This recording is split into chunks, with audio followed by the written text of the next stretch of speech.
श्री सद्गुरु परमात्मने नमः। ओम श्री सद्गुरु परमात्मने नमः। ओम श्री सद्गुरु भगवान शिवानंदाय नमः। ओम श्री सद्गुरु भगवान शिवानंदाय नमः। गुरुर्ब्रह्मा गुरुर्विष्णु गुरुदेवो महेश्वरः। गुरु साक्षात् परब्रह्म तस्मै श्री गुरवे नमः। ध्यानमूलं गुरोर्मूर्ति पूजामूलं गुरोर्पदम् मंत्रमूलं गुरोर्वाक्यं मोक्षमूलं गुरोर्कृपा। मोक्षमूलं शिवानन्दाकृपा।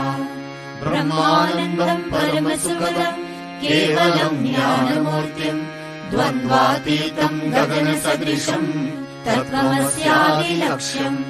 एकं नित्यं विमलमचलं सर्वदी साक्षिभूतं भावातीतं त्रिगुणरहितं सद्गुरुं तं नमामि। यस्यान्तर्नादिमध्यं न हि करचरणं नाम गोत्रं न सूत्रं नो जातिर्नैव वर्णं न भवति पुरुषो नो नपुंसं न च स्त्री। नाकारं नो विकारं न हि जननमरणं नास्ति पुण्यं न पापं नो तत्त्वं तत्त्वमेकं सहजसमरसं सद्गुरुं तं नमामि। चैतन्यं शाश्वतं शान्तं व्योमातीतं निरञ्जनं ज्ञानबिन्दुकलातीतं तस्मै श्रीगुरवे नमः।